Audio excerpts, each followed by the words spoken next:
Hi, everybody. This is Jim Cornette, pro wrestling legend, and you're listening to the Book in the Territory Unprofessional Wrestling Podcast.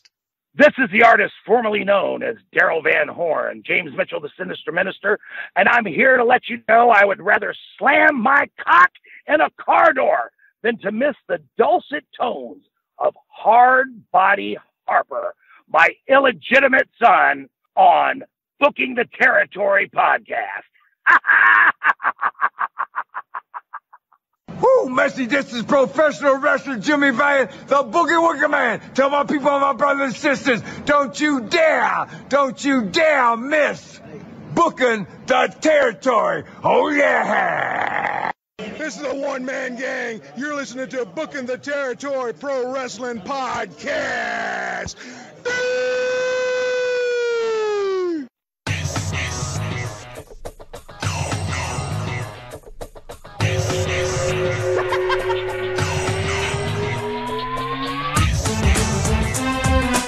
Welcome back, everyone, to this week's episode of Booking the Territory, the unprofessional wrestling podcast, where today we're talking NWA Saturday Night on TBS from August the 20th, 1988. I am sitting here with Doc and Hard Body Harper.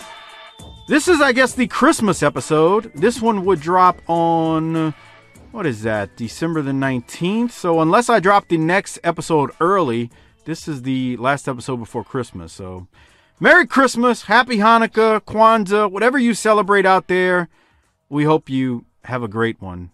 Doc, how are you today? Ho, ho, ho, motherfucker. That's nice. You gonna get a bottle of Henny under the tree this year?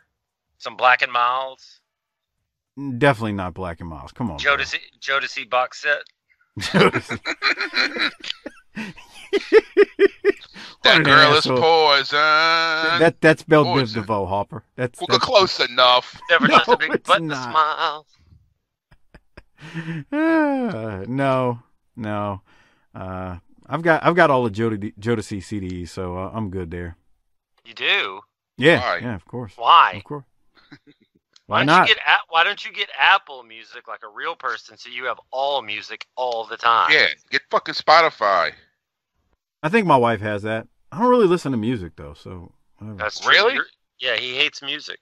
That's not true. I just don't listen to it a ton. Every now and then I'll put like Amazon Music on, that you get from Prime. But Yeah, that's bullshit. That's just like getting fucking like the free Pandora, free Spotify.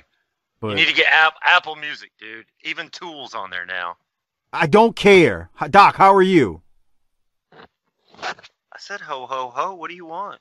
Okay. Merry Christmas. Harper. Merry Christmas to you and yours. Because just so everybody knows, and Mike hates it when I do this, we're recording well in advance. It's sometime located in the month of December because we're planning to take, much like Corny admitted on the holiday, on his show not too long ago, we're taking the holidays off, pal. We deserve it.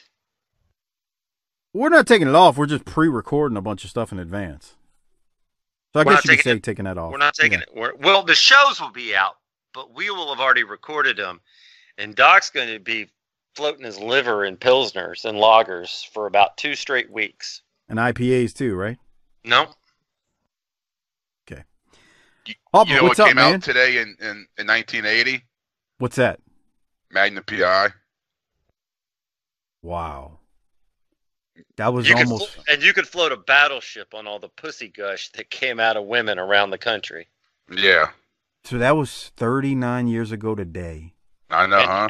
And now that old man that made them all weep is trying to sell all those old biddies reverse mortgages on TV. Yeah, God, what the fuck, dude? Oh, God. We're going to the house. Why didn't he drop his old britches and do the helicopter trip and go, give me all your money? Yeah. It would be more classy than a reverse mortgage. Jesus Christ, that's terrible. Yeah. Taking advantage of old people. What the fuck? It is.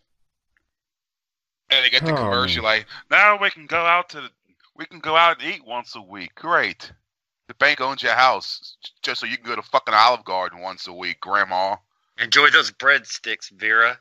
Yeah. Vera. Oh boy. God, that's nice. Okay, so Harper, anything else? How you doing, man? You getting ready for Wildcat on December 25th? Yeah. Big show. MVP gonna be there. Yep. MVP's gonna be there. Y'all still got all the gold over in the House of Harper?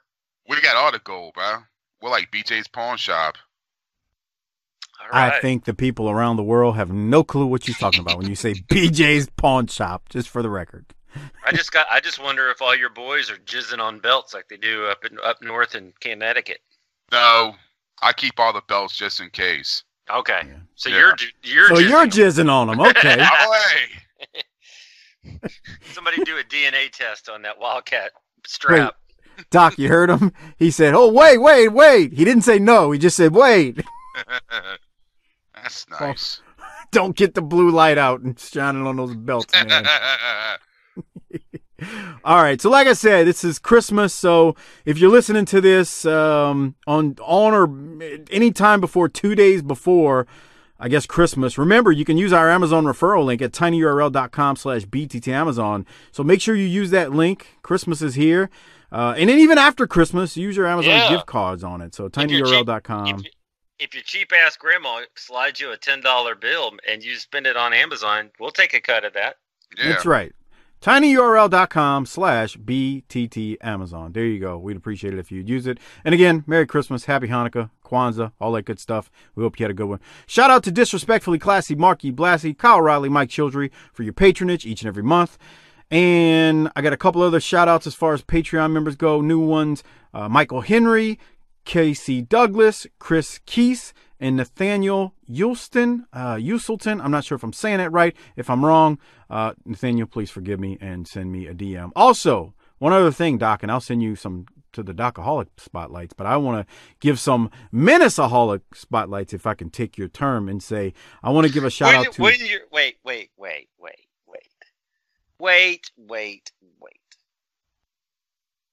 Wouldn't it be like Menace Maniacs or Menace Mania? Yeah. Don't try to culturally appropriate my stuff. Menace Maniacs? Well, it's better than whatever it is you said trying to steal my shit. What the fuck? Right.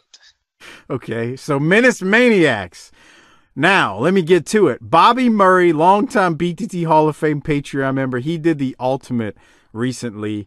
He had one of those old school Magic 8 balls, Hopper, you know, where you supposedly ask it a question, turn it upside down.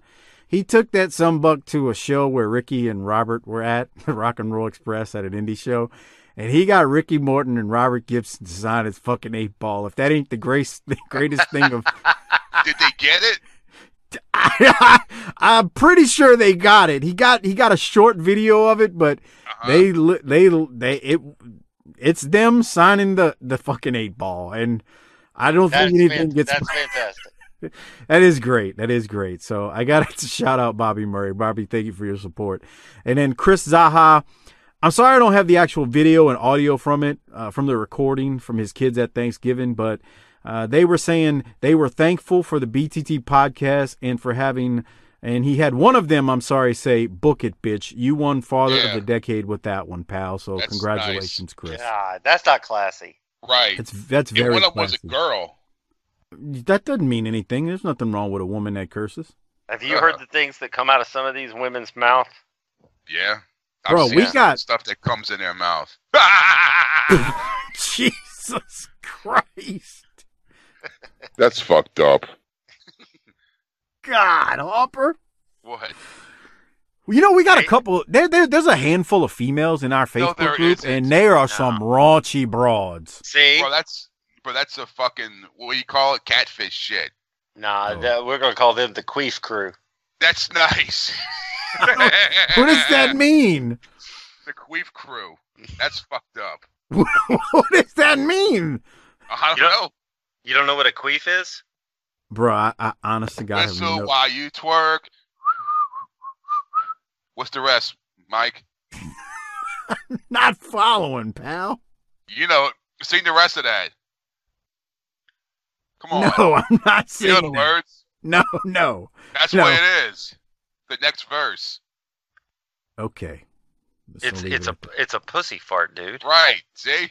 Okay, that's nice. That's if your little wiener had ever beat up a pussy enough to squeeze out a fart out of it, then maybe you'd know, but bro, one of these broads posted a freaking meme of this toy from a sex shop, and it's like this. Damn, you put a freaking like you put a dildo on a freaking drill bit thing, and the dude responds, and he's like, "How am I supposed to please y'all, man? Y'all pulling out things that I can't compete with." I know Harper saw it. Y'all pulling out fucking DeWalt power tools and shit. Right. And it was a broad that posted it. I was like, "Holy shit! Wow, where's this from?"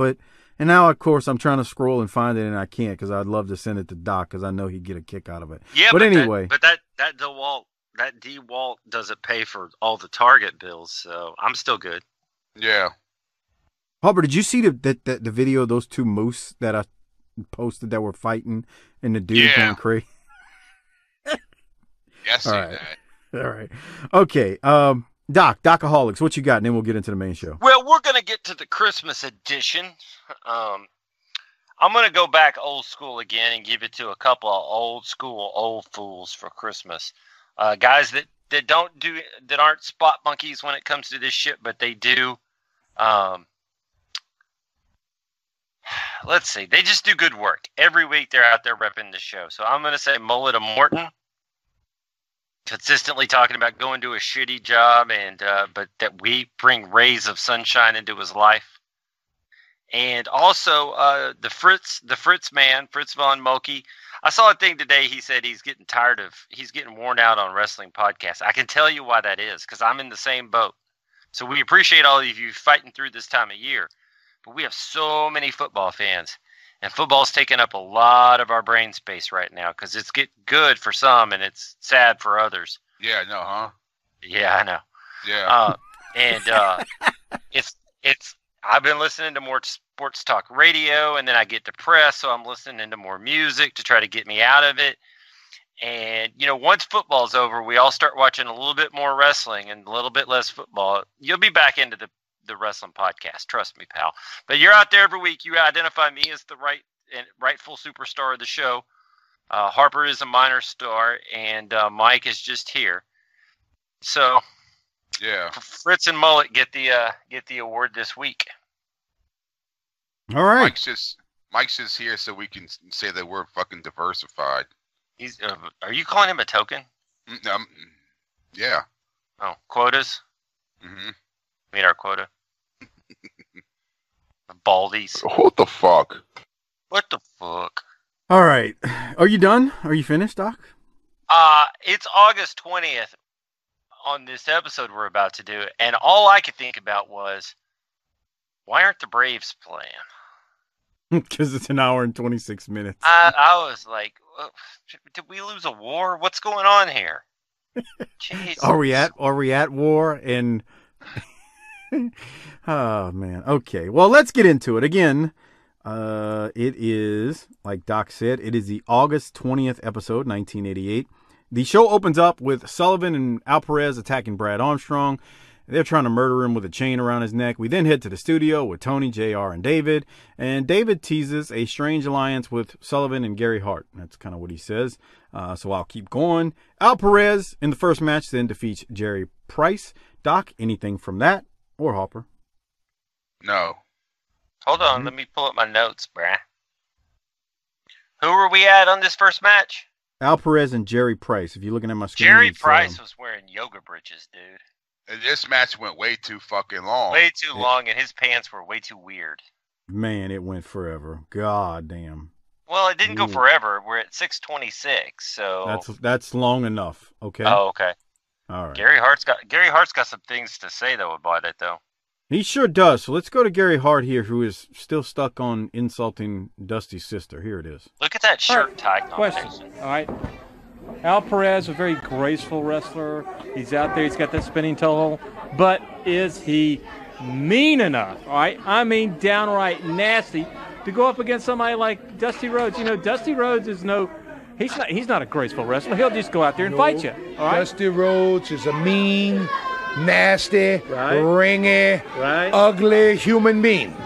To get in the ring and wrestle Dusty Rhodes, the only way I could equate that to would to get on like a 1,600-pound Brahma bull. All right. And when it throws you off, he tries to stomp the life out of you. But you see, there is one thing that a lot of people don't take into consideration when you talk about Dusty Rhodes and when you talk about Al Perez. Al Perez is a young lion. Dusty Rhodes is a seasoned veteran with numerous injuries that's taken place over the years.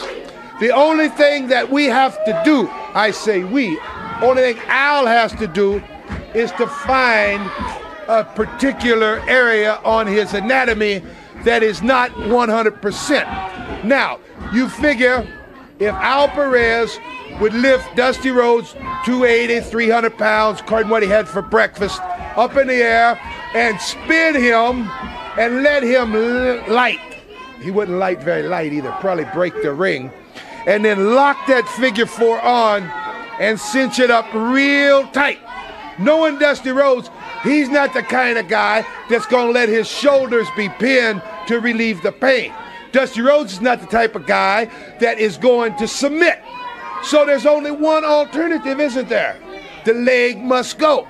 You see, if you put on the spinning toe hold and you lock it in real tight, there's only 3 things that can happen. Number 1, you arch your back to relieve the pain and you get the 1, 2, 3. The other option is you submit. The other option is the leg, maybe not the leg, but surely the cartilage, the tendon, something's gonna go. But before the year is over, we, meaning myself, J.J. Dillon, and Kevin Sullivan, and a few other people, are going to see to it that Dusty Rhodes here in the wrestling business is going to be ended. I've insulted your fat, ugly sister. I've insulted your mama. I could talk about your daddy beating 2 men to death with his bare hands, and you had to move. The man actually had to move from Austin, Texas, and move to Allen, Texas. He can't even get in there. I don't know what else I gotta do, Dusty. Maybe I gotta slap that ugly wife of yours. Maybe that's what I gotta do. I don't know. I've insulted your mama, your daddy, your sister. I didn't insult the sister because I'm just telling the truth about that woman. I don't know what more I have to do to make you sign a contract with Al Perez. Maybe the situation is you lost your guts. You didn't lose your belly, but you lost your guts.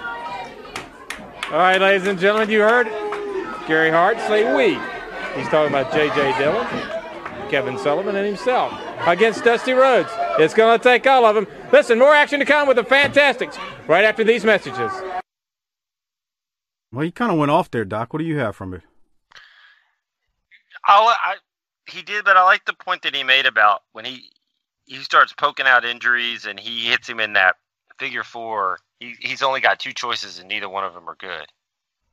Harper, what you got? They must be like close friends for him to fucking dig into him like that.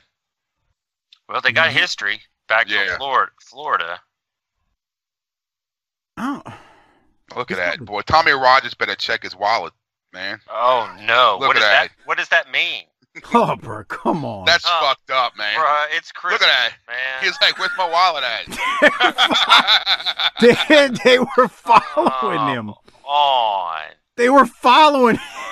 That is not. That's fucked up, Mike. You said it, asshole. Don't blame me. Mike, keep your people away from the wrestlers. Yes. Dude, they are trying to fight to the ring, and these kids are not letting them get there in time. Bobby Fulton said, "Screw it, I'm getting up on the ring." It was like somebody. I can say that. That's fucked up. You're gonna get fired now. I quit. No, Mike's gonna have to fucking post up now. You gotta post a backfill wreck. Yeah. For my position. So Doc. I mean, Harper, anything else from the pro? I agree. I'm guessing Dusty's not getting too mad at him here, but anything else? Because he went off on Dusty. Did I lose Harper? I don't know. No. There. I need you to go back to the beginning of this match a little bit to get a look at Jim Boss standing there. Brother, he looks good. What is going on here? Look at this guy. When they hit the ring, Before that, I think. Let's see. Let's see. Hold on. That guy has an amazing look he's throwing down in the ring. Football Brawl's coming up. Let's see. Look at this guy in the ring, dude. He's got a shiny robe. He's got his name on his ass. Yeah. And he has the physique. And from far out, he's looking like a little Magnum TA type action. That's what I was thinking. Why has he got... Is the boss think maybe he's from Jersey? With the Springsteen? Maybe? I had a note that said he was a big son of a bitch. Because he really is. He looks good. Yeah, he does. And he came out with a robe. Right. And his name's Jim It's Boss. something. I mean, he's... We'll Google him. Yeah, Doc, Google him. Okay. Google him, Doc. All right, y'all cover for me. Okay. Okay, sure. Harper, while he's doing that... Wait a minute. Who's Jim Boss's tag team partner? The Menace, except it's not me. That's you. But it's also a white guy, and the Menace used to be black, didn't he? Okay, Doc. No, I'm serious. So this guy does have a good build, man. He's got a... Oh, yeah. He's not just some schlub-looking jabroni like we usually see. He's on... Yeah. I just Googled him. They got videos of him versus like Van Hammer and Rick Steiner and El Gante. But nothing ever came of him. Like, you know what I mean, like name-wise. Right. Yeah. He does have a little bit of a Magnum look, though. Now that I'm looking at it more closely, he Damn, does. he does, huh? With the mustache. Fucking idiot. He took... he took... Hey, look, he stepped on his hand. He just like, nah, bruh.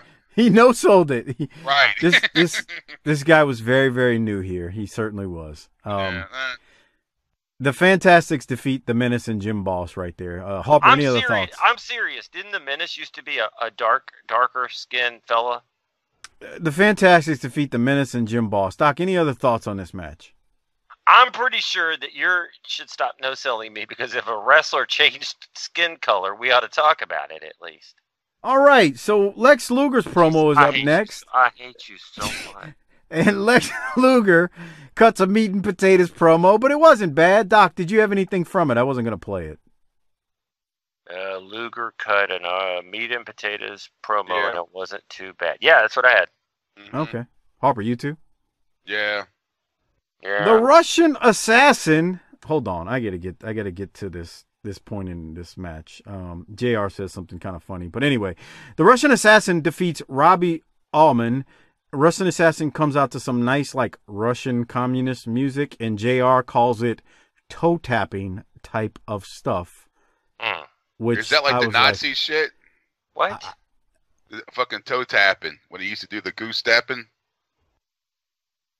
Doc, you're the intelligent one out of the two of us. Why don't you answer that? I don't know what he... God, those strikes look so bad. Oh, God. Watch it again. Oh, my God. Look. God. That's awful. That's awful, bro.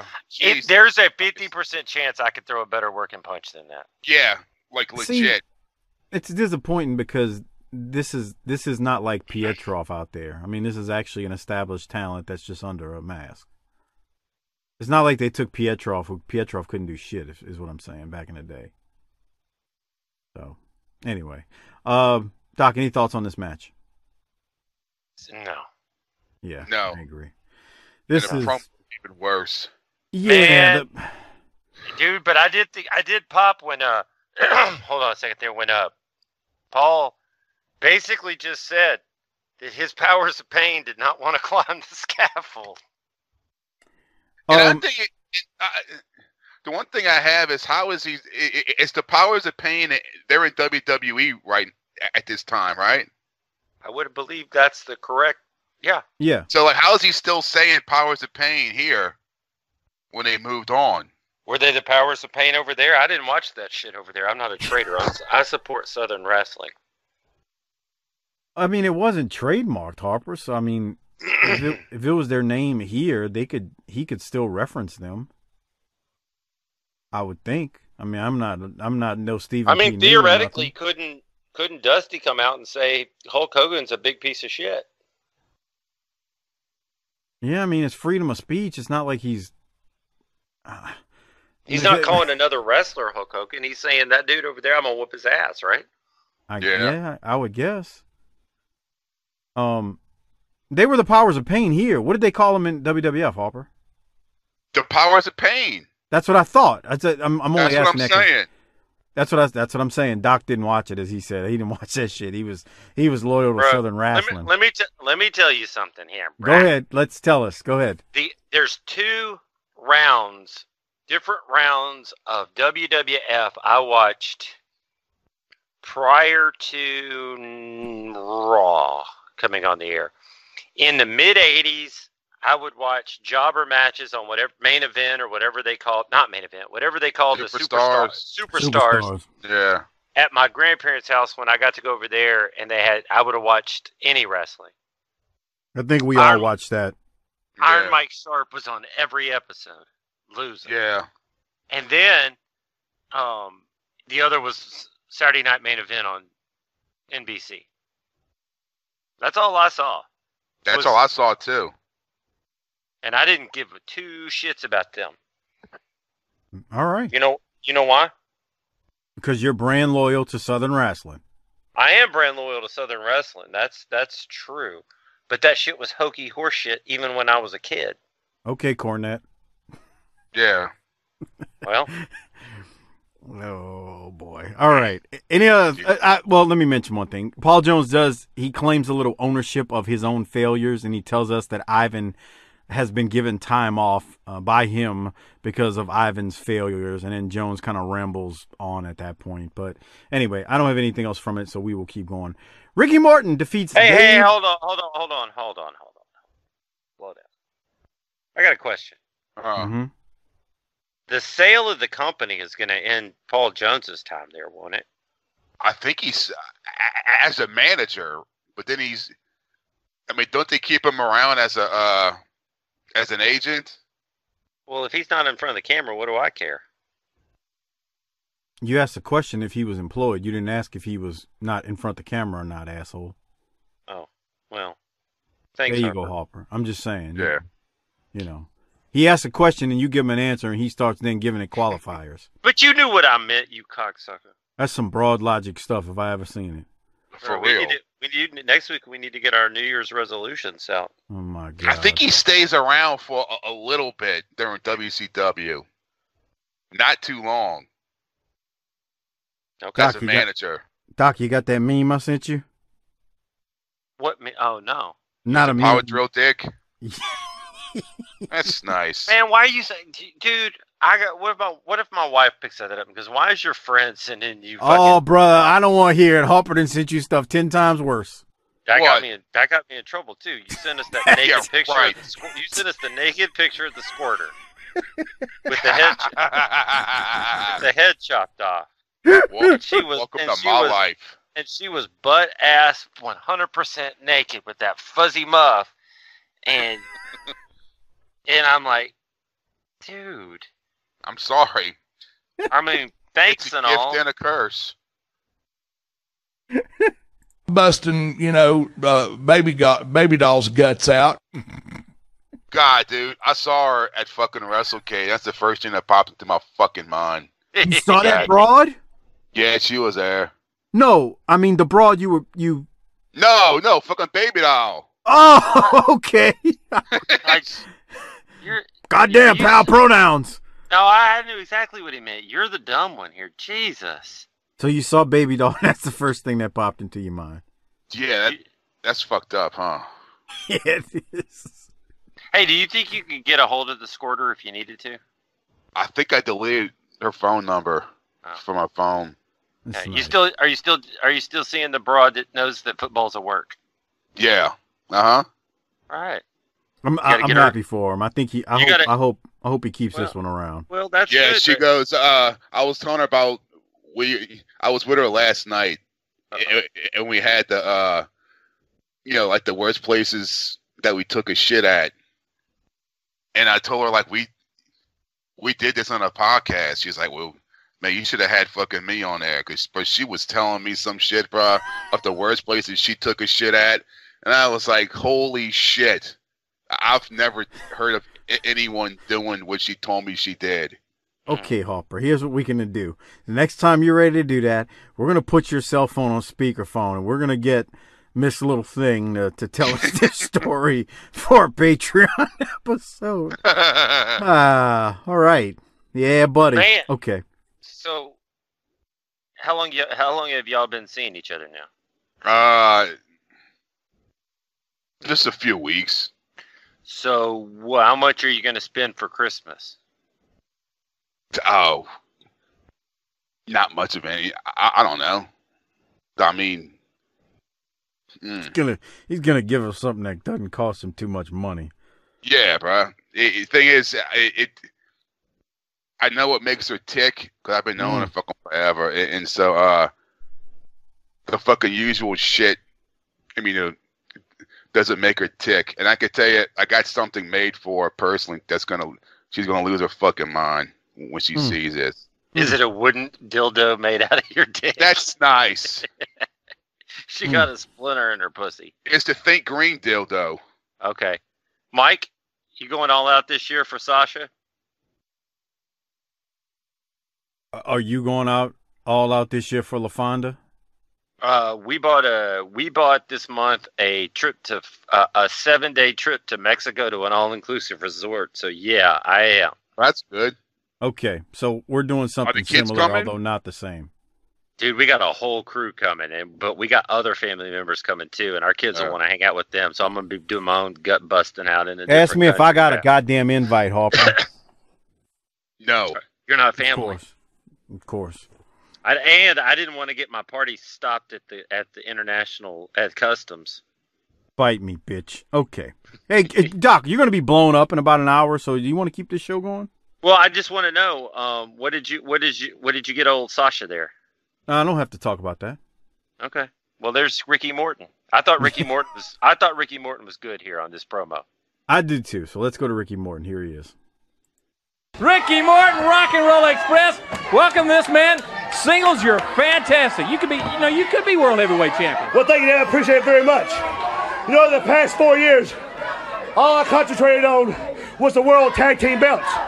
But you see, Ric Flair, I haven't forgot anything, brother, about what you did to me a long time ago. When you smashed my nose, when you messed my face all up. You see, I had a lot of time off, a lot of time to think about things that I wanted in life. And one thing is to you, Ric Flair, you see, you walking around here talking about your custom-made clothes, but baby, mine are made by Lucille's in Nashville, Tennessee. And I tell you what it's all about, brother.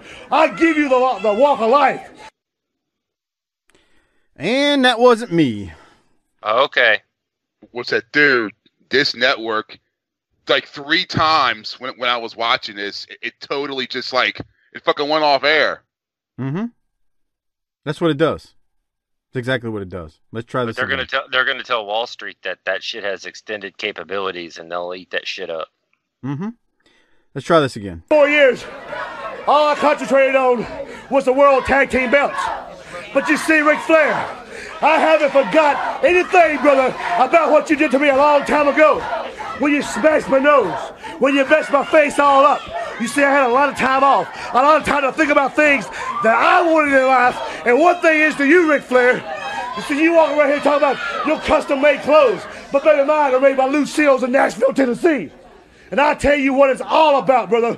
I give you the walk of life. You say to beat the man, to be the man, you have to beat the man. You know what that is to me? That's bull crap, baby. Because I am the guy that's went to limit with you many times. Not just one time, Ric Flair. I'm talking about several times. Yes, sir. That's what it's all about. The World Heavyweight Champion of the World, NWA, National Wrestling Alliance. My hat is off to you, Ric Flair, because, brother, you held it many times. You've been there, brother, on the top for a long time. I got to say, you are the toughest wrestler in professional wrestling today. But time's got to end because Rick Morton don't forget nothing. I'm still here. Rock and Roll Express will always live forever, baby. You remember that because Rock and Roll Express is like solid gold. And you remember it. Another thing, David, I'd like to say one thing. I'd like to say hi to all these guys out here in Florence from the Boys Club, brother, because Rock and Roll stands behind you. Keep the good work up. Woo! All right, ladies and gentlemen. Yeah, Morton was good there, Doc. What do you have? He got upset that those little brothers over there were so happy about the Fantastics. He tried to give them a shout out so that he could get their love, steal it. Okay, what do you have from the promo? Well, here's the real problem. His hair looks ridiculous now because he cut the top into that fucking spiky ball chia pet look instead of being a long-haired dirtbag that wants to like listen to fucking Van Halen and bang ass. Have you seen it like within the last 2 weeks? It's the exact same cut now that it was in this moment in 1988. Yeah. Imagine that being your thing, and now you're stuck with it through time and space. It's pretty amazing, to be honest. That it's. I mean, and I'm not kidding. I'm not exaggerating. What you're talking about right now is exactly how it looks in a picture I just saw from like 2 weeks ago from him. The shape he's got it cut into makes him look 5 years older than he really is there. Of course. Well, I guess it doesn't matter when you're Rock and Roll Express. You can still get them young girlies no matter what. That's nice. Will it never explain what happened to Gibson? But he's talking about he's talking about the Rock and Roll Express. He's talking about Ric Flair. He's talking about Nikita.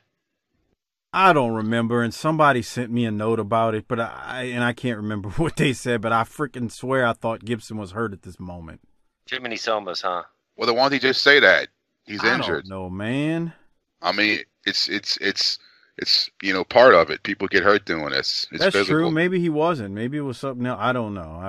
But I don't know. You ought to say he's down at the clinic trying to clean up that fucking ooze that's sliding out the end of his dick. Whoa, what are you talking about? What's wrong with you, man? Maybe he's at Link Crafters getting his eye fixed. Come on! Lens Crafters.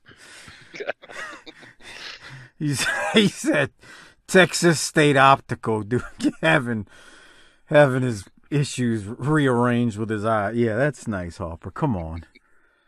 Anything from the promo, Hopper, besides you making fun of poor Robert Gibson? Yeah, I mean, it wasn't bad. No, I but thought it was fine. I'm still waiting to find out, where's Gibson and why is Nikita with him? And no one is kind of bringing that up. That was just like an audible on that one day when Nikita was with him. Man, so we're here to Kendall Windham and the Italian Stallion, and the two guys they're fighting look like 10 pounds of shit. That's nice. Look at these two guys. Don Valentine and Keith Steinborn. We've seen Steinborn a bunch of times. Oh, yeah. This Valentine Yeah, guy. he's got that soccer mom look. Look at this asshole. He can't even lock up. Kendall Windham went from the lockup to an arm drag, and that dude crumbled over. Holy fuck, Hopper. Look at that shit. Look at it. No. Wow. At least he got over. I mean, that's how you got to look at it. Barely if Kendall Windham doesn't yank him. Man, they used to say that they could get 3 stars or 4 stars out of a broom, but there's some Saturday nights where these guys are out there working with brooms, man. Yeah. Dude, they're worse than working with brooms, man. They're working with a twig off of a fucking tree, man. I mean, this guy's clueless with this singlet. He is just clueless. That's the stinky guy again, I think. That's the stinky guy that Midnight Express worked with that time, and they didn't want to touch him. I think that's him. I don't know. It looks just like him with that stupid looking singlet. Look at this guy. He's god damn. Well, this guy was on here last week, and we talked about how he looked like an old woman. He does. He looks like he should have the fucking cigarette hanging out of his mouth, driving the fucking station wagon, hating life. Sylvia, who liked, what would she have liked? Pat Benatar? Right.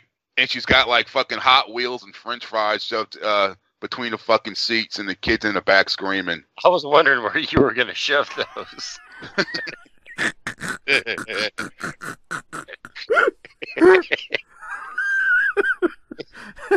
I got nervous at first. Bruh, my wife one time just downloaded one of our episodes and was listening to us riff and talk about some bullshit, and she was like, "What the fuck is wrong with y'all? Grow up," like Harper always says. All right, so let's play that out. If you put down the headset and quit the show right now and walked out there, what is she doing that's so fucking grown up? She literally said, because the kids were finishing doing their homework, she's in the room and she's like, I think I'm going to read a book. I was like, yeah, you do that. That's some fucking nerdy shit. You could go out there and catch her watching some reality show or some HGTV and getting work like a mark. Yeah, she watched those fucking Christmas specials. Oh my God! The Hallmark Channel shit, when fucking Becky comes home to get married in her hometown, and then she falls in love with the guy she went to high school with, but she don't know what to do because Steven is a great guy and he's real financial and stable, but you know the old flame from her old boyfriend starts up in a high school and she don't know what to do. Wash, rinse, and repeat. So she drank too much White Zinfandel and sucked off her ex in a fucking manger nativity scene behind the nativity. Come on, man. She had too many White Claws, like that video of that broad I sent you of her on Live PD. Broad that passed out. And the cop was like, her friend was like, what was she drinking? And the chick goes, White Claw. And the cop goes, what's a White Claw? And she goes, you know, those seltzer drinks. He goes, seltzer drink? What is that? And she had too many White Claws and she sucked off her old man. And she's back there sucking off her ex. And she's like, stop looking at me, baby Jesus. But yes, the day after Thanksgiving and like the Saturday after that, she was like binging Christmas movies on Hallmark Channel. You got Fuck that shit. And every one of them is the same thing. It's the same story every time. It's on over here too, man. Yeah. Fuck that. Okay, so go ahead, Hopper. What are you about to say before I go to this next segment? I saw a fucking Meadow on fucking one of those from The Sopranos. God. I'm like, bro, you were on the fucking Sopranos and now you're doing this fucking shit? Got to pay the bills. She's got them gimmicks coming in the mail. All right, Austin. Hey, before you play this next promo, man, who was thinking about things when you saw the shirt that Sullivan's wearing? What is it? I think it says Singapore. Yeah. Yeah. Okay. I got you. All right. Can we talk about that after we play it? Yeah. Let's play it, dude. I'm ready. All right, let's hear from Rotunda and Sullivan. The Varsity Club. Kevin Sullivan, the world television champion. Mike Rotundo, the Florida heavyweight champion. Rick Steiner, I guess he's back getting ready for his match. Steiner's back there where he ought to be, hanging out in the back in a doghouse. Shut your mouth! You know, these people really perturb me. The ignorance of some people in the United States is very obvious. But to a graduate from Syracuse University like myself, David, I don't let it bother me because I'm so much smarter than they are. But what we're here for is to talk about my defending the Bash.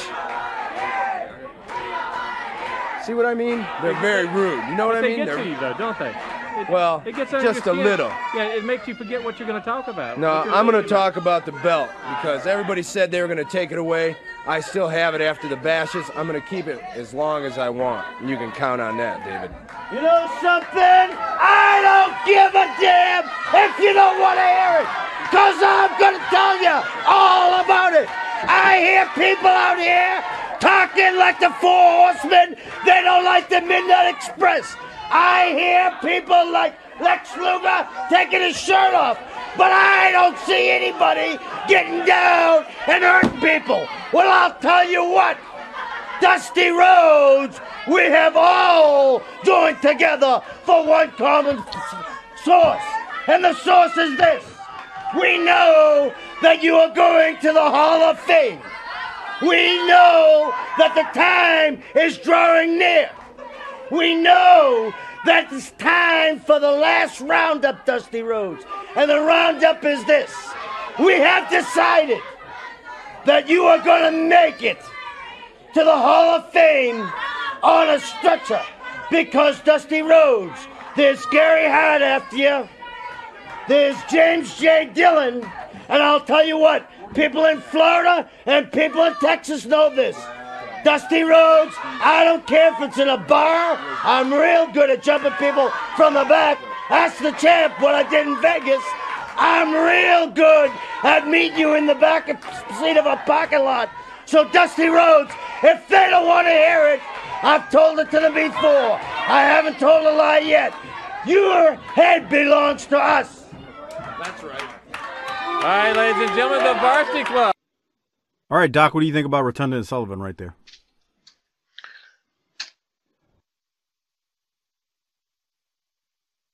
He muted himself. Harper, what about you? He is being truthful. None of y'all are hurting people. We're here to hurt bitches. Bruh, it's that girl again. Oh, hold on. Let me go back. I thought it was a solid promo. I liked Rotunda saying that he's says that Steiner's in the back hanging out with the dogs. Look at her, dude. She wears the same outfit. Papa don't preach. Yeah, really, huh? That's exactly what that looks like, Doc. I'm in love with him. Papa don't preach. I had a Sing run it in all. there. Keep him Kevin baby. Okay, first of all, leave that right there. Okay. Kevin Sullivan was awesome there. He's like, he shut up the people. He told them to shut up. He said he's going to hurt some folks. I thought he was great. Yeah. And I like the fact that him and Gary Hart are together because that's sadistic. Okay, here's the question. Harper. She's a little meaty there. That's great. So that you like that? That's That's going to work for you? That'll work perfect for me, bro. I'll take some beef, bro. Okay. Mike? I mean, she's big and blonde, so that shouldn't turn you off. No, I don't. No, she ain't my speed, bro. What's that supposed to mean? Right. Well, I'm not. Look, God, okay. yeah. You're asking if I Look at them legs. Yeah, those are big. Let me ask you this. What's her name, Harper? Oh God. Oh. I'm going with Stephanie. Stephanie? What about Barb? No, that's too old. I was thinking Brittany with an I at the end. Yeah.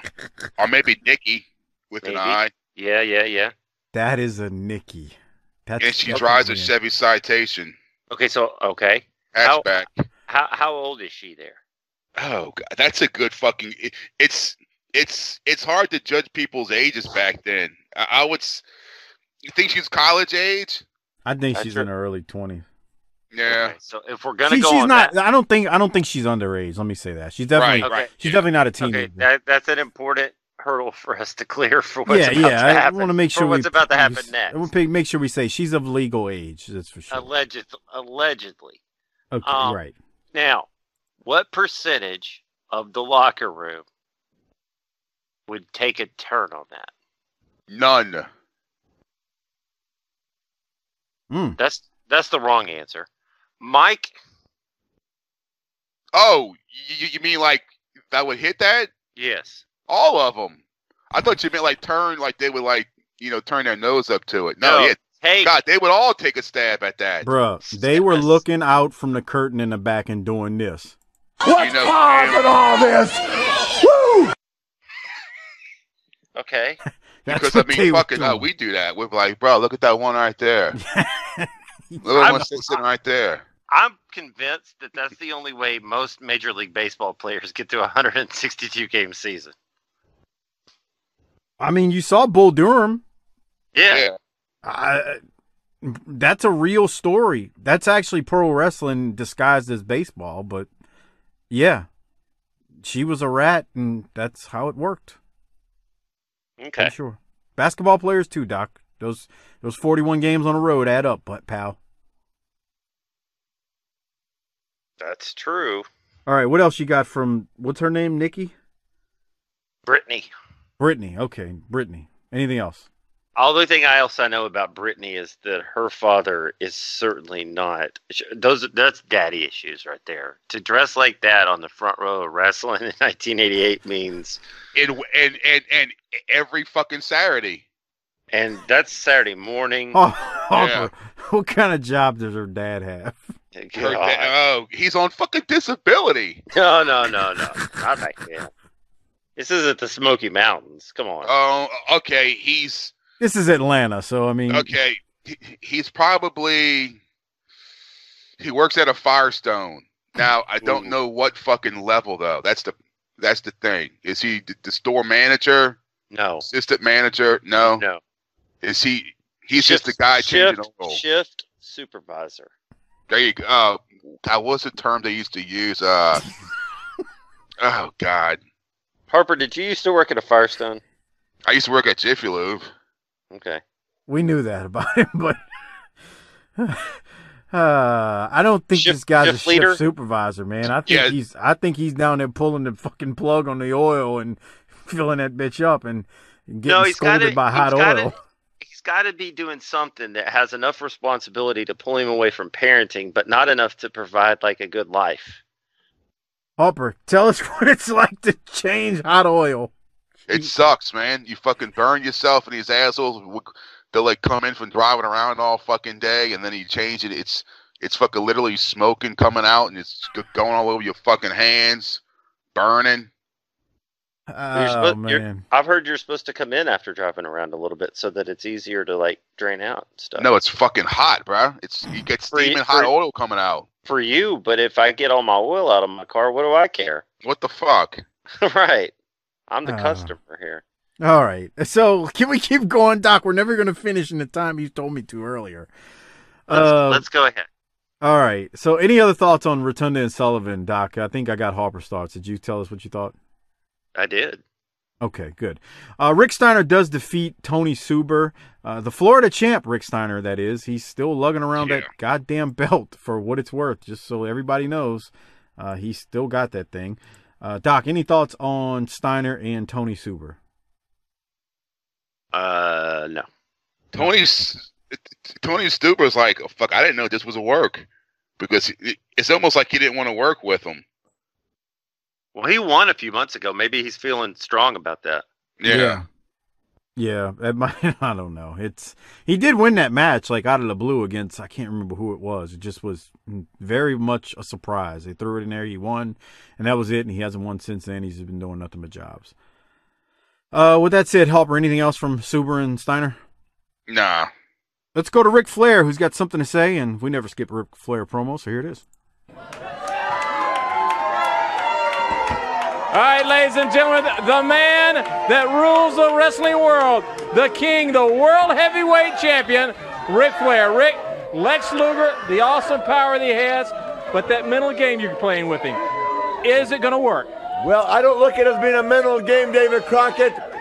When you are considered to be the very best in what we know to be as the greatest sport in the world, then a guy like Lex Luger, regardless of all that awesome physical ability, Luger, you're not the first giant to stumble and fall. There's been Nikita Koloff.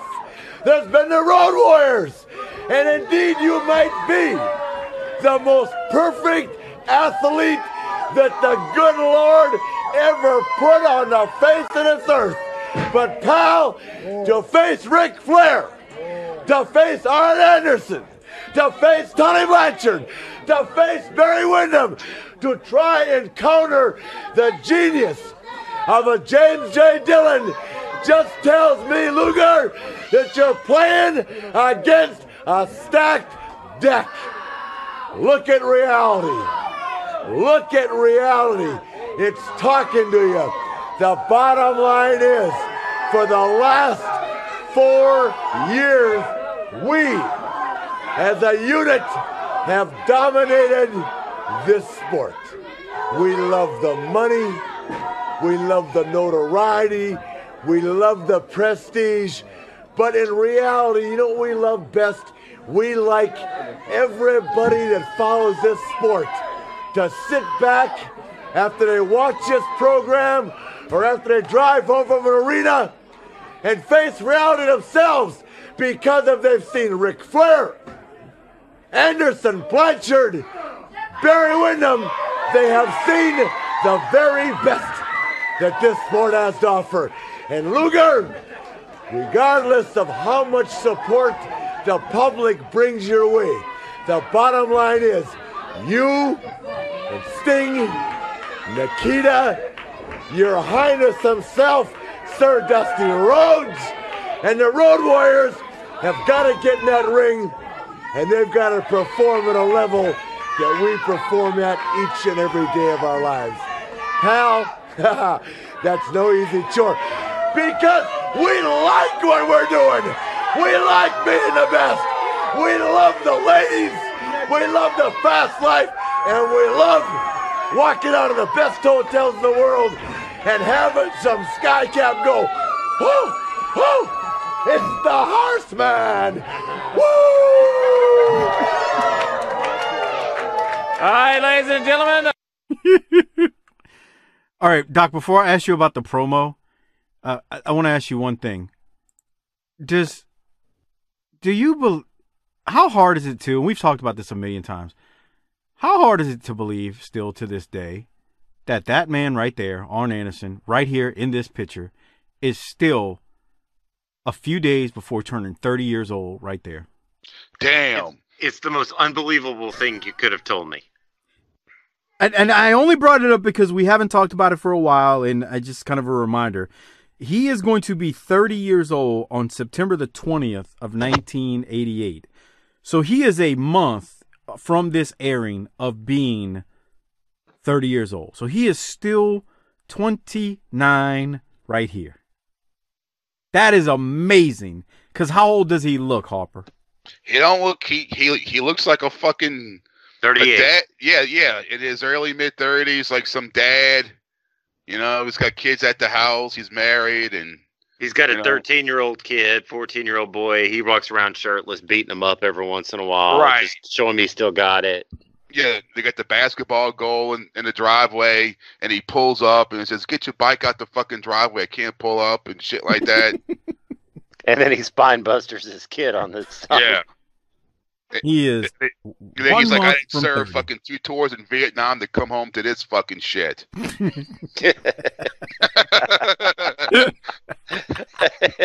Ah, God.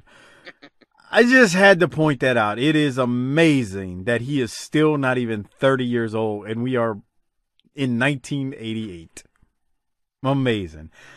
Harper, what did you think about Flair's promo? It's Flair. Yeah, he was good. Yeah.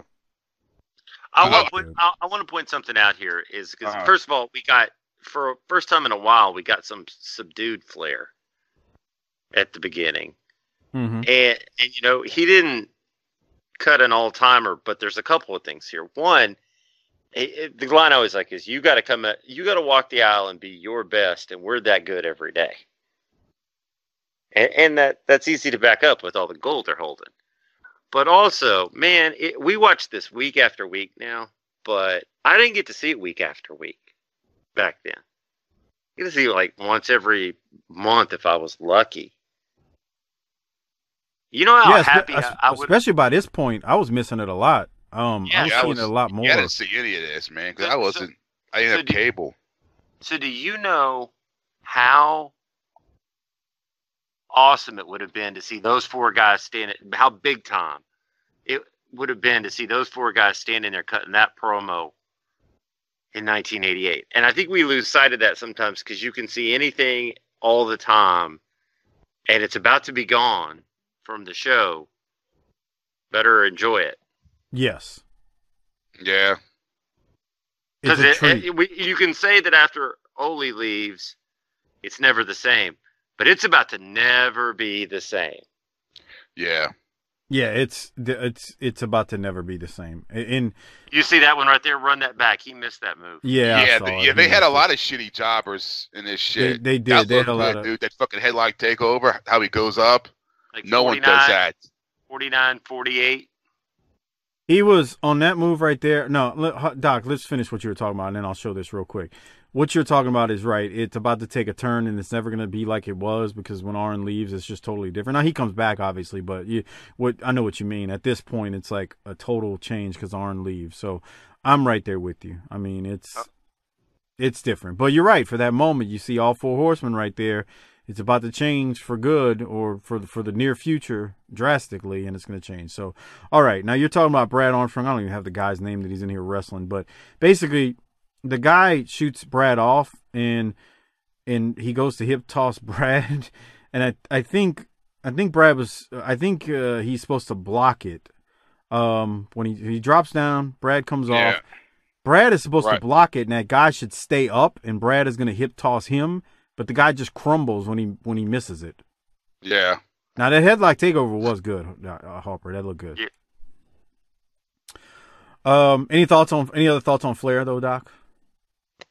No. All right. So Brad Armstrong, again, I don't even have the guy's name. He defeats him. Then we got the Sheep Herders.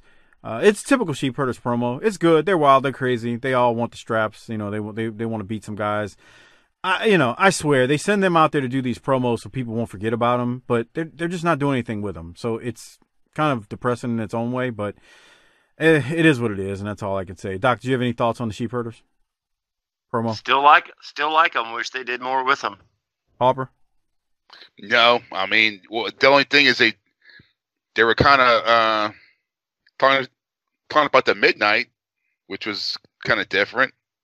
It was. The thing is, they just, every now and then, they just roll them out here for a match and then they cut a promo. But other than that, if you think about it, they're not involved in, like, the angles for the belts, the feuds. It's a shame because you got 2 tag titles, so you got plenty of tag belts to go around, but they're just letting them flounder. It's just weird when you rewatch this back all these years. Yeah. Cornette and the Midnight Express are up next, and they defeat Big Bear Collie and the Black Shadow. Corny is a heel. At the beginning, hold on, let me try to find the beginning. Well, he's a big okay, but so are his team. They wrestle like heels too. Bruh, the black kid taking the ring gear from them in the jackets, he takes it, and Corny throws a goddamn tip at him. He throws it. Oh, that's what he was doing? Yeah. He threw it at him. Poor freaking kid. Hey, so at anyway, least he got paid. Yeah, at least he got something. That's they got foul, a free fucking bro. Horseman jacket. That's foul. That's Look foul. well, Eaton was hilarious at the beginning too. Oh, okay, you want to describe what you're talking about? Because then I got a clip. Well, once we get there, because I think we also get a wiggle here. Oh, we get some wiggling. Corny after the tip, which is foul. Bobby does some foul stuff. He turns the guy's mask around. Oh, look at him. He's over there. Look at him. Stan had scouted something out over there. It's that one wearing a white. No, it wasn't her. Look at this kid. Okay, so the kid takes the belts and the ring gear and Bobby's jacket, and watch Corny. Look at him going in his pocket, throws it at him. Here, boy. He throws, bruh, that's some dirty shit. Now watch Bobby. He's offering to shake his hand. Big Bear Collie looks around and then boots him in the gut. Nice. Shit. It's messed up. That Bobby. Assholes. It's messed up, bro. How are they turning babyface though? It is All motherfucker right. here. No, Harper, that was awesome, wasn't it? I mean, yeah, it was. We lifted his arm up. Hey, nope. I'm gonna play some audio here from Corny. Well, and the other thing is, how do you have a mask that'll move like that without it moving like that all the time? Because it's a piece of shit mask. It's not a lace up, so it really won't stay in place. It's a crappy mask. But I'm gonna play the audio. The patrons out there will be able to see this, what we're about to see, and then him messing with the mask, and then I just got to play it because of something that Cornette says, and I want to get Doc's thoughts after, and Harper's, of course, of what Cornette is about to say here. Here it is. And believe me, around here you see a lot of them, but I tell you something, United States Tag Team Champions of Midnight Express in action in the ring. Who's this guy? The Red Shadow, Black Shadow, Blue Shadow, look at him. He ain't exactly color coordinated, is he? He don't know what his name is, but I'll tell you what, look at that. Well, that's the best side of him. That's his best side. Can't even see out the rearview mirror this way. The back of his head looks even better than the front of it. Of course, there ain't too much difference to begin with. Now here it comes. Can you not? How many fingers? How many fingers am I holding up? How many fingers? 3. How many fingers am I holding up, fella? Yeah, he's right. He got it. I didn't even think he could count to 3. You know something? The Midnight Express is on a quest here. Yeah, see, he's being sportsmanlike. He's being sportsmanlike. He's the one that did it. Yeah, right. Get him. Oh, now, I wouldn't advise that, fella. Now, don't break the podium. They've warned us about that. We'll have to pay for it. Again. Get the red, green, blue, black shadow on in the ring now. I can see Big Bear Collie has recovered to the point where he may be able to find his way home by himself. The Midnight Express is on a quest for the World Tag Team Championship. Tully Blanchard, Arn Anderson, James J. Dillon. They have got a lot to learn. more from the Midnight Express and Jim Cornette in the coming weeks. And I'm going to say, you know, my mother, I was talking to her last week, and she got on me for all the bad things I've been saying about James J. Dillon, because she always taught me when I was just a youngster, respect your elders. And believe me, James J. Dillon is about as elderly as I've ever seen a man that was still walking the face of this earth. So, JJ, I want you to know I don't mean to say anything bad about you, especially about your age. I know you're delicate. Did you know when he was in school they didn't have history? Do you realize that? Well, JJ, I just want you to know I apologize for all the bad things I said about you and Tully Blanchard and Arn Anderson. I want to apologize for some of the bad things I've been saying about them, too, because, you know, Arn Anderson was making a comment last week that when he used to ride around in the car with beautiful Bobby and Charlotte, a lot of people thought that he was with an ugly woman. Well, he's been seen with so many ugly women on the streets of Charlotte, it was a natural assumption. But as a matter of fact, when he was riding in the car with beautiful Bobby, it was usually Bobby driving because Arn Anderson was slobbering drunk and Bobby was taking him home because he can't hold his liquor to pour him into his bed at about 4 in the morning as a personal favor to the poor thing. All right, Bobby eating now. Going over here. He's going for a chair. Going for a chair. Well, this. All right. He's going to offer the man a seat. Well, that's awful polite of him. Oh! Clothesline right out of the chair. Well, we've talked about taking somebody out of their boots, but I've never seen somebody get clothesline out of the chair before. I must have wrote down the wrong timestamp because I'm not hearing it. But he talks about he's got jokes about Arn being drunk, and then they turn the mask around. Yeah, I thought we left the families out of it, and he now sounds like a drunk. That's bad, right? Yeah, you want to tell the people what you're talking about? Well, if we're mad about Kevin Nash doing it, why aren't we mad about Corny doing it? You want to explain what you're talking about? Nope. Okay, so you're not giving people clues that Arn Anderson got mad when Nash did it. I think our listeners know what I'm talking about. That's they know what they're talking about. Come on, bro.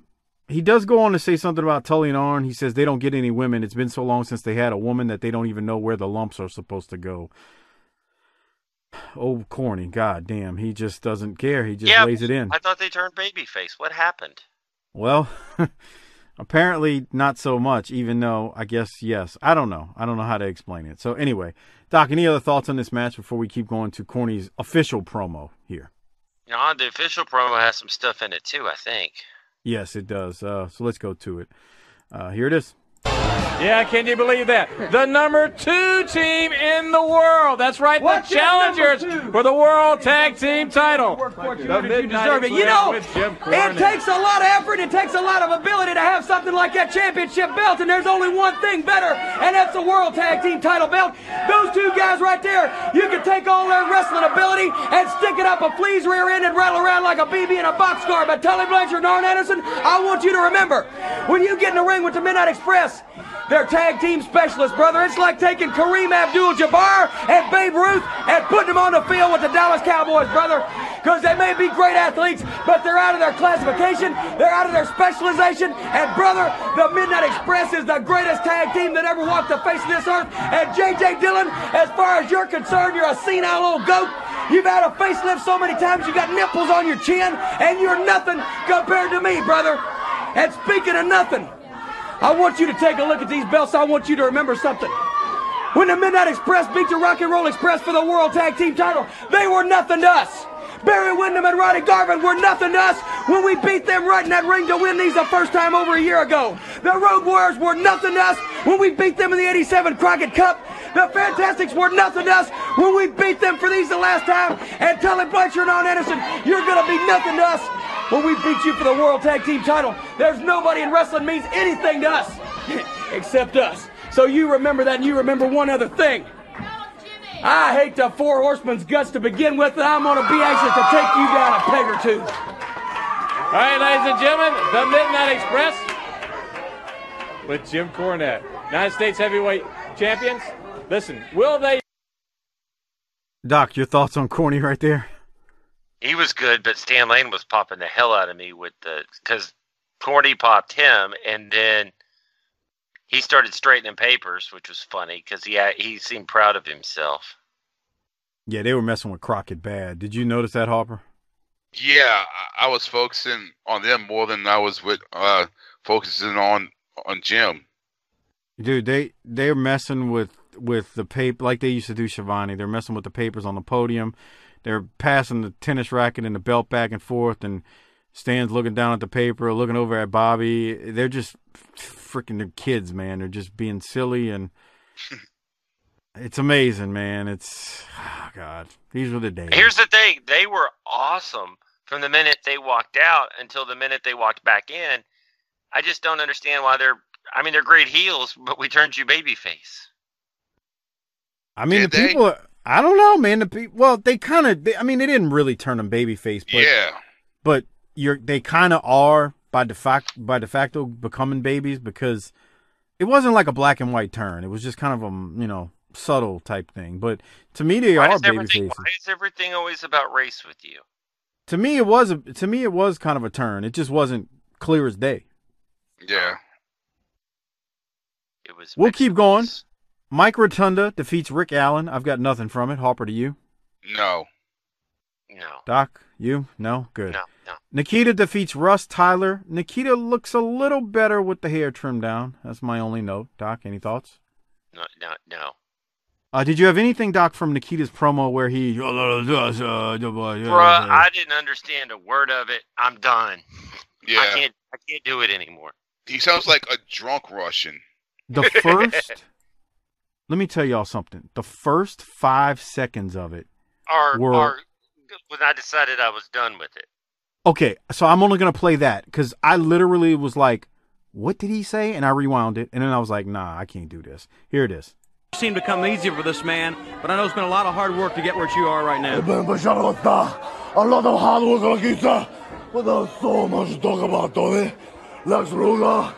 What did he say for the first 5 seconds? I mean, what the hell was that? He got to there's so much to talk about. But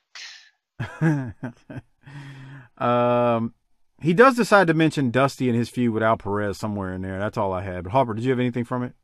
No. Harper's getting frustrated with Nikita. Let's keep going. The Sheepherders defeat Brad Holiday and Britt Holiday. Harper, anything from that? Let's see, which one was it? Oh, the Sheepherders? No. The Sheepherders, no. I don't have anything either. Doc, did you have anything? No. Let's go to JJ, Arn, and Tully here, though. Arn Anderson needs to open up a church and start preaching and passing around a collection plate. That's all I'm going to say. And let's go to the promo. Midnight Express. And obviously, as I mentioned, that is a great confrontation, but there are teams like the Sheepherders that were throwing out the name of the Horsemen as well. Well, certainly we have to look at the Fantastics. We have to look at teams like Nikita Koloff and Ricky Morton. We have to look at the Fantastics. We have to look at all of them. But right now, the number one contenders are the United States Tag Team Champions. That is the Midnight Express. You know, I had a reporter ask me this morning, your illustrious career, many times you were in the ring. When was the last time you were hurt? And I said, well, oddly enough, the last time I was hurt was today. They said, really? Well, who hurt you? I said, well, in kind of a funny kind of way, it was Jim Cornette, because I laughed so hard at the things he said, my side hurt. But you see, in order for the Midnight Express to become World Tag Team Champions, they're going to have to do it in the ring, not with jokes, one-liners, and cute comments. And we'll see just how funny it is if Tully Blanchard takes Stan Lane and puts him in the slingshot suplex. Ha, ha, ha! We'll see how funny it is if Arn Anderson grabs Bobby Eaton, the good friend he is, and puts him in the Gourd Buster. Ha, ha, ha! Things are going to change around here. I've about had it with both of them. You know, Jim Ross, you sit out here, you're very astute. You're one of the greatest announcers professional wrestling has ever seen. But you know, you come out here, everybody wants to be the world's tag team champions. This says it all. This is the glory, the money, what everybody does, any professional sport in the world. They want to be the best. They want to win a Super Bowl. They want to win the World Series. You want to be the world's champions at basketball. You want to be the greatest boxer, the greatest this, the greatest anything. That's very understandable. Now, to come out here and try to psychologize us, Jim Cornette, and play mind games with the Horsemen, it doesn't work. That's fine, because we don't even care if you come. We're wrestling the Midnight Express. That's Stan Lane and Bobby Eaton. That's who Arn Anderson and Tully Blanchard are wrestling. We don't care about you or your racket. J.J. Dillon can take well enough care of you. Let's talk truths. If I can take a little bit of this valuable time, I want to talk truths. One truth is the Horsemen went into the Bashes, 42 of them, as the champions. Everybody said the odds of them coming out champions, astronomical. Proof in the pudding. Another truth is, Midnight Express, you are the United States champions, and I came out here and spent more valuable interview time saying how cute, what a womanizer Stan Lane was, how much I loved Bob Eaton. More wasted time. The only truth that matters, you don't take fiction, you take one fact. The fact is the Four Horsemen dominate wrestling. Bobby Eaton, you do some spectacular stuff. Who cares? Wars are won and lost in the trenches. Stan Lane, I've never had a love for you anyway. So the bottom line is, when we go into this, if you want to make it a war, we'll make it a war. Want to make it a wrestling match, we'll make it a wrestling match. Jim Cornette, you are not a variable in any of this. You stand out there with your racket, you talk to your mama's not a variable. You talk about backing, financial backing, money, clout, we got it all. We make this sport go around. You want to make this a comedy store, you do it on your own time. We don't joke, we don't laugh. When you're talking about Mercedes-Benz, you're talking about big houses, you're talking about flying women all over the country, first class, that's the way we practice. The bottom line is, we are the class of this sport, and we didn't get it by making a lot of wisecracks. You want to win these, you got to beat us, and that's a task none of them done. Sting, Rhodes, Nikita Koloff, Rock and Roll Express, any of them, they've all come up short because you try to take what we've got. Will destroy any man that tries to take our meal ticket. You know, guys, I think you go back to that original meeting at ringside in Columbus, Georgia, when Stan Lane said, "We want some of those big paydays." Earn them. Well, big man, the only way you get big paydays in this business today is wrestle the Horsemen. Yeah. All right, ladies and gentlemen, they are the #1 team in wrestling. What a collision. #1 versus #2. And we've got more action right here on the Superstation after this. Where's the collection plate? Where do I put the money at, Doc? Get the fucking tagline, bro. Yeah. We should have just ended it right there. Doc, do you want to go around and tell us what you loved about Arn right there? We ain't running a comedy store. You're not a variable in this. Yeah. I mean, how many times you see somebody cut corny down with legitimate precision? You don't, generally. Right. Which is why Arn said if they would have never left, they would have got a good year or more worth of TV out of this feud. Absolutely. And, I mean, he takes off the glasses. All I'm thinking about is, you talked about earlier, he's somebody's dad. Can you imagine that dad lighting into your ass when you're a 13-year-old punk kid messing up? Fuck. Can you imagine that, Harper? Oh, God. You forgot he was at work all day at his fucking back-breaking job. You were supposed to cut the grass, and you were too busy fucking playing Nintendo to do it. He came home, cracked open and took off his shirt, was walking around shirtless with his gold necklace, and had a beer open, and found you. And let me remind you, Arn. You were taking an evening nap because you were tuckered out from your day of playing video games instead of doing what he told you to do. Oh my God, he'd have beat the shit out you. Yeah. After the promo, and then you got a promo cut on you after the ass whooping too. Let me remind you, Arn doesn't look like a tall dude, and he's not real tall. But I think he's a good 6 feet. So yeah, about 6 feet. Yeah, he's not he's not like a short guy, a tall guy, but he's stocky, and he would scare the shit out you. Let's just say that if he pulled up and he was pissed off and he pulled up in his pickup truck and was like, "Why is this damn bike in my yard?" Yeah, I can only imagine, Doc, what you're talking about here. But he's like, when he started that Let's Talk Truths, the Horsemen went into 42 bashes as champions and came out champs, and then he kind of knocks on the belt. I was like, God damn. And then he says, everyone said the odds were astronomical, but we did it. Like, where's the lie? That's why I said, dude, just start passing around a collection plate. Because people would be dropping money in it listening to you. Holy shit. But he also, it's the subtle things like, I'm going to take some of this valuable time. He's getting time over on the program, too. Yeah. I mean, just the act that we get to be out here is important. Everything's important. Amen. Harper, your thoughts on Arn right there? I mean, this is perfect. I mean, what can you say? It was perfect. That's right. The only thing you can say is I don't know if you can do it much better than that. No. There's really let's go up north and breed the brain busters. Yeah. Amazing. Okay. As you saw, if you're watching on our Patreon video at tinyurl.com/PatreonBTT, we had Barry Windham defeat Lee Ramsey. And then we got one more promo. Doc, do you have notes from this? Are we playing it? What are we doing here? It's very short. It's JJ and Barry. It was so short they didn't say anything. Yeah, they go off air. It's that's that. There's no reason to play anything else. You end with Arn here. Yeah. Yeah. Arn was something else. So, all right. Before we got to give out the not government cheese. We got to give out the Rolex, which is going to be easy, and we got to rate this show. But before we do that, I want to tell you about our latest sponsor. Actually, I'm just fucking with you. We don't do that. I was listening to an old Jericho show today, and I heard him do that. He was like, I want to hear more about such and such. Before we do that, let me tell you about these dick pills. And I was like, okay. Anyway, no, seriously, I'm not going to try to sell you anything. I'm just going to ask you to please use our Amazon referral link at tinyurl.com/BTT Amazon. Great way to support this show without spending anything extra. We get a little bit of small kickback in return, so please use that link. Look, you've got a few more days before Christmas right now, so if you're shopping and on Amazon, tinyurl.com/BTT Amazon. All right, Doc. I'm going to give out my Rolex. I'm giving it to Arn. I will be shocked if neither of you give it to Arn. So, Doc, you first. Who are you giving yours to? Double A, what's causing all this? Yeah, it's got to be, huh?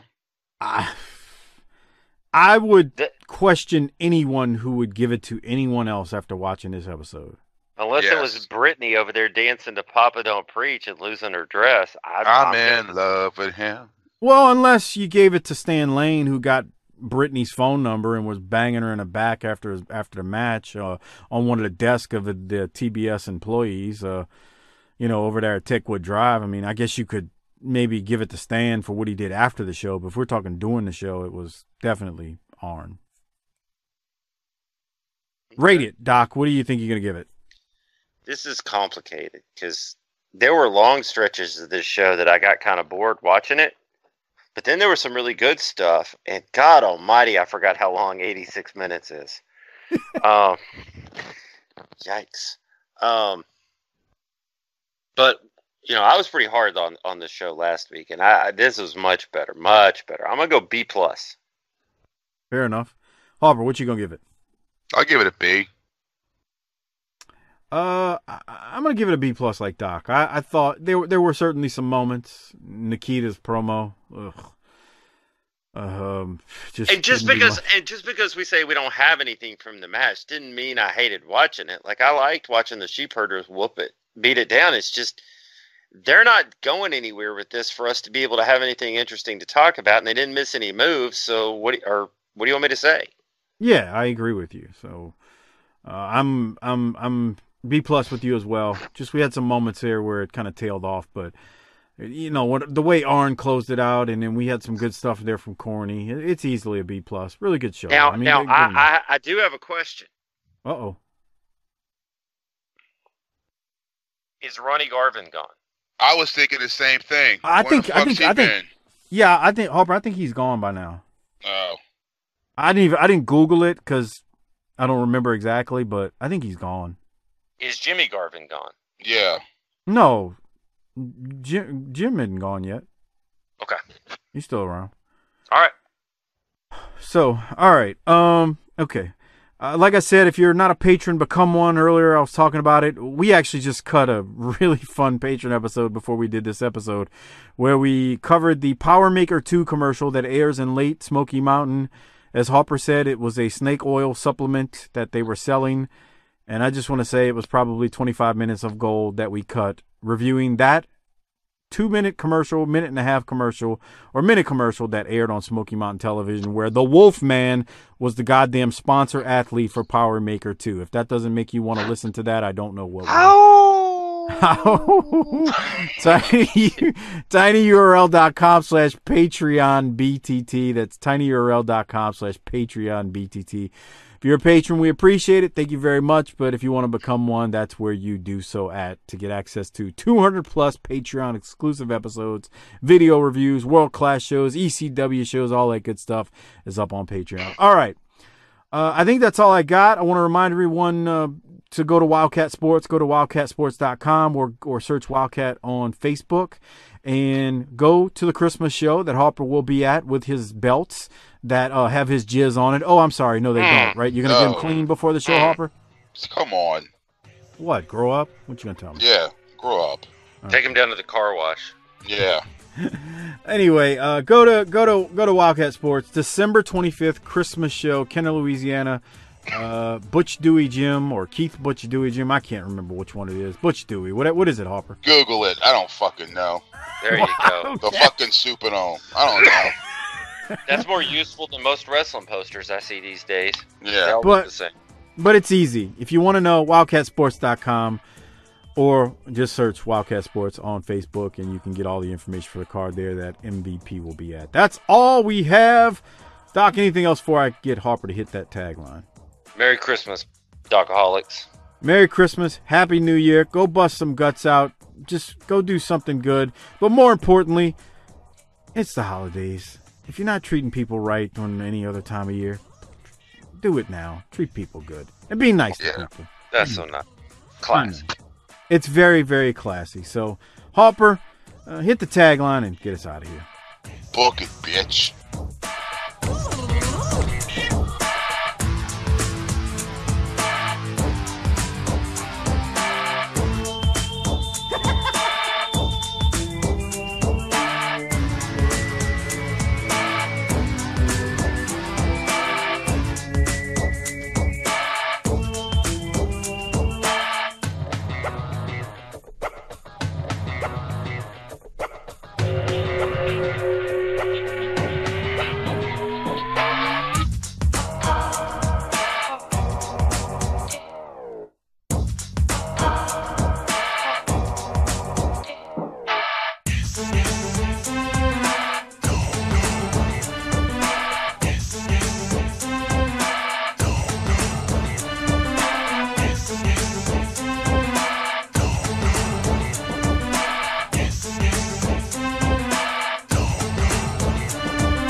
Before we get out of here, I want to say thank you to all of our patrons out there for supporting this show and making this show possible twice per week, every single week with the Smoky Mountain shows and the NWA shows. And, I mean, look, I know you get extra shows, but ultimately, when you are a patron for us and support us on Patreon, we thank you because it does help the 8 free shows as well. So I know we do extra stuff, but with that said, patrons out there such as yourself, thank you for being patrons. And if you're not one, remember, become one at tinyurl.com/PatreonBTT.